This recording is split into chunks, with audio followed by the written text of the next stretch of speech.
On ne peut pas parler des champions du monde officieux sans parler de Louis-Charles Mahé de Labourdonnais, dit Labourdonnais, qui est un des premiers champions du monde de l'histoire, même si il n'y avait pas ce titre encore à l'époque. Déjà dès 1821, il est considéré comme le meilleur joueur français, puisqu'il a battu Alexandre Deschapelles, qui était son maître, qui était le meilleur joueur du café de la Régence. Mais surtout parce que en 1834, il remporte le match de championnat du monde officieux des échecs contre Alexander McDonnell, donc 1834.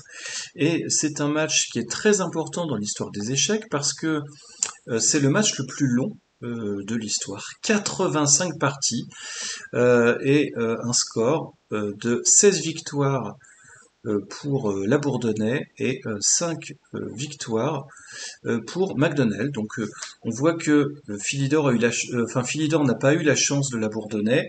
Philidor n'a jamais rencontré de joueur qui était à sa mesure. Labourdonnais oui, même s'il était plus fort que son adversaire et qu'il l'a battu de manière très convaincante, mais quand même, il avait un joueur en face qui pouvait tout à fait le battre de manière loyale, sans avantages particuliers, sans qu'il soit obligé de donner des pièces ou des pions d'avance. Donc là, il y a eu un vrai match très intense et qui est un match qui a marqué donc l'histoire des échecs et une partie aussi qui a marqué l'histoire des échecs, c'est cette partie que je vais vous montrer qui est la 16e partie du match donc joué à Londres en 1834.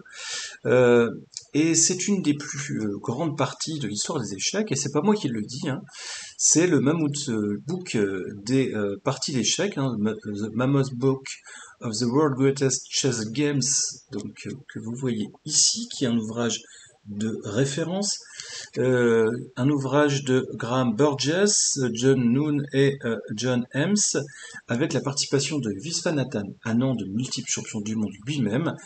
Et ici, on retrouve les 125 plus grandes parties de tous les temps. Alors évidemment, euh, disons, on n'aurait pas forcément tous, et tous les joueurs, y compris les très grands connaisseurs de l'histoire des échecs, mettraient pas forcément les mêmes 125 parties, mais disons qu'on est sûr que ces 125 parties sont des parties exceptionnelles, c'est le cas.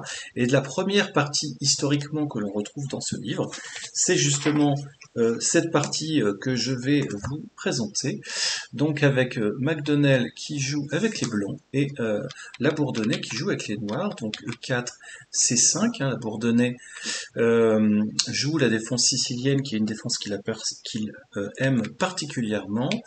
Donc on continue sur quelque chose d'assez classique, E5, et là l'adversaire de Labourdonnais, hein, McDonnell, joue un coup qui est pas particulièrement conseillé, hein, qui est cavalier, prend C6, mais disons la science du début du jeu hein, n'était pas celle qu'elle est aujourd'hui. Hein. On connaît beaucoup de choses aujourd'hui parce que il y a eu beaucoup de parties, beaucoup de grands maîtres, notamment des champions du monde qui ont apporté par touches successives une amélioration des ouvertures. Et puis maintenant, les ordinateurs, évidemment, tout ça n'existait pas à l'époque. Donc c'est un coup qui n'est pas complètement absurde. Et donc les noirs reprennent du pion, fou, le fou se développe, le cavalier se développe, fou G5, fou E7. Là l'idée hein, c'est de pouvoir jouer D5, ça c'est le plan des noirs, les plans des blancs est de l'empêcher. Donc les blancs échangent leur fou contre le cavalier. Ce qui est pas forcément à conseiller. En fait, là, on voit que les noirs sont déjà un peu mieux. Ils ont un centre. Ils ont la paire de fous dans une position qui est quand même ouverte. Donc, il y a un certain nombre d'avantages. Donc là, on voit que la partie continue parce que il y a le roc et chaque joueur prépare un petit peu sa position. A5, donc là il y a une menace directe hein, qui est de jouer A4. Là les blancs prennent le pion reprise, tour D1, pour faire pression sur D4, enfin sur D5, mais les noirs jouent D4 simplement pour favoriser, enfin pour protéger ce pion et avoir un pion fort au centre. Là, le meilleur coup, sans doute, serait cavalier C3, mais les blancs ont joué un coup qui est discutable, et d'ailleurs qui n'est pas bon, qui est le coup C4. Avec le coup C4, l'idée est de se dire que finalement, les blancs aussi vont avoir un pion passé, et que c'est une position qui, de fait, sera euh, intéressante, comme il est indiqué dans ce livre dont je parlais tout à l'heure, hein, le Mammouth. Le McDonnell décide de jouer activement, en espérant que son pion passé C sera aussi fort que le pion D des noirs. Mais cependant, cet espoir n'est pas réaliste. Et effectivement, parce que le pion des noirs est bien avancé, il est bien meilleur et la position elle va très vite devenir intenable pour le joueur blanc. Et donc on va le voir justement très très vite. Donc là on est au 14e coup. Euh, 14e coup, C4. Donc on devrait conseiller plutôt ouais, C3, cavalier D2 ou cavalier C3. Donc, réaction, très bonne réaction de la part des noirs, hein, qui est de jouer Dame B6. Donc fou C2, fou B7. On voit que là, il y a un dynamisme de la position noire qui est évidente et sans commune mesure avec la position blanche. Donc cavalier D2, tour A E8. Donc là, tour A8, pourquoi? Ça veut dire que on a la possibilité d'avancer les pions. Là, on retrouve un petit peu quelque chose qu'on avait chez Philidor, justement, hein, cette importance du pion. Évidemment, hein, ce coup est bien meilleur que Dame prend B2, qui serait suivi par Dame D3 avec une position blanche qui tiendrait. Donc là, les blancs jouent cavalier E4. Les noirs auraient pu jouer fou E7.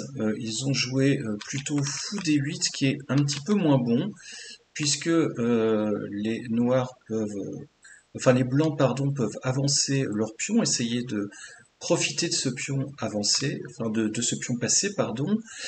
Dame C6, évidemment, qui vise G2, hein, donc il y a des risques tactiques, c'est pour ça que les blancs jouent F3. Donc fou E7, hein, là finalement les noirs jouent ce coup qu'ils auraient pu jouer plus tôt, et là ils jouent F5. Donc là F5, l'idée d'F5 c'est d'avancer les pions, de pousser les pions.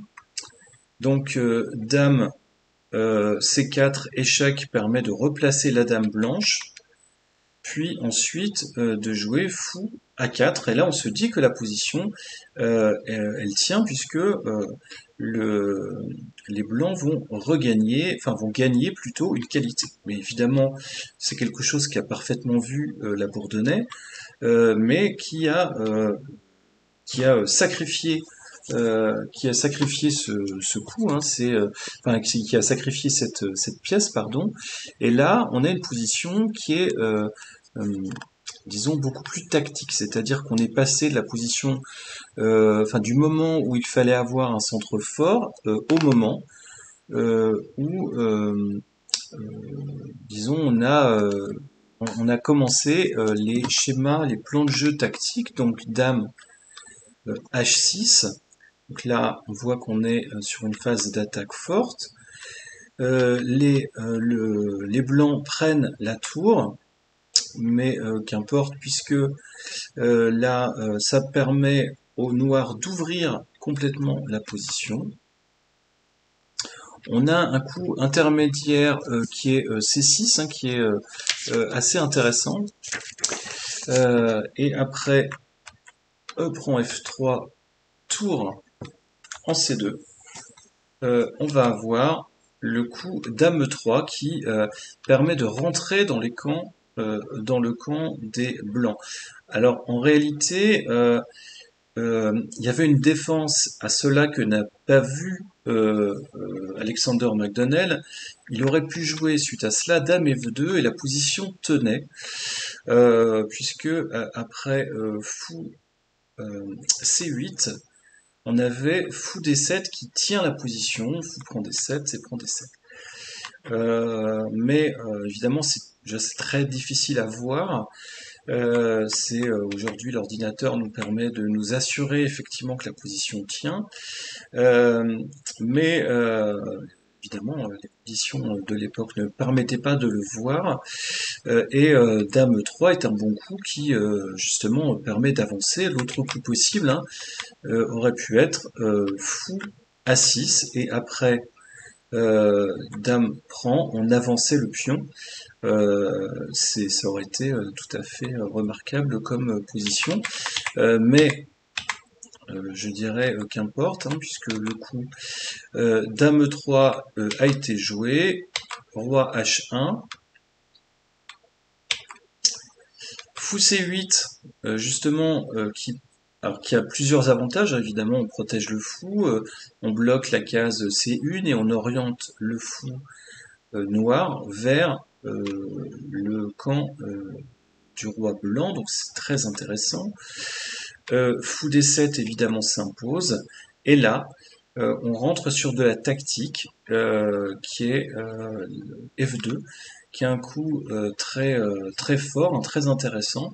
Et là c'est aussi une des leçons de cette partie qui est que à un moment donné, quand on a un avantage qui est positionnel, il va falloir faire de la tactique. Donc ici, les blancs sont obligés de bloquer en F1. Et là, les noirs avancent un nouveau pion, le pion D3. Donc, tour C3. Et là, on a fou prend D7, pion prend D7, et encore une avancée de pion. Donc là, on a les trois pions qui sont passés, qui sont extrêmement puissants. Alors que les blancs n'ont qu'un pion passé, certes en D7, mais la case D8 est protégée par le fou et par la tour. Donc là, la position est tout à fait écrasante.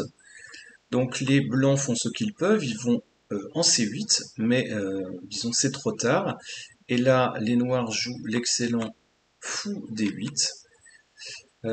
Et après Dame C4, ils vont jouer Dame E1. Évidemment, sur la prise, il y aurait F prend E1 Dame, échec et mat, donc ça n'est pas possible. Donc là, les blancs sont obligés de jouer leur tour en C1. Et là, évidemment, on ne dévie pas, les noirs ne dévient pas de leur plan, ils avancent l'autre pion qui attaque la tour, qui protège la dame. Là, la position elle est écrasante. Les blancs jouent Dame C5 pour menacer la prise en F8. Évidemment, ce piège n'en est pas un. La Bourdonnais joue sa tour en G8, il ne craint rien.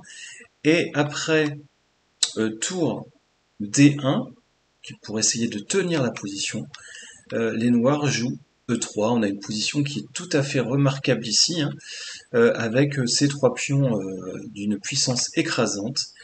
Et après Dame C3, Dame, la Dame noire prend la tour, se sacrifie, mais ensuite, et c'est le dernier coup de la partie, les noirs jouent E2, et là on a une position absolument incroyable de trois pions en fin de partie, en F2, E2, D2. Ce que l'on voit dans ces parties, c'est que Philidor avait raison et que la Bourdonnais l'a bien compris. Philidor disait que les pions sont l'âme des échecs. Là, toute la partie de la Bourdonnais a été construite autour de ce centre mobile de pions. Cette importance des pions passés liés, hein, qui sont extrêmement puissants. Et il a réussi à progressivement avancer, hein, sans s'arrêter d'avancer ses pions noirs. Euh, et ensuite, il a pu développer des motifs tactiques liés à ces pions, justement. Donc, euh, donc voilà, et ça nous permet d'obtenir cette position incroyable et cette partie qui est une partie d'un match historique et qui est une partie elle-même historique, hein, qui fait partie des plus grandes parties de tous les temps. Et j'espère que vous l'aurez apprécié.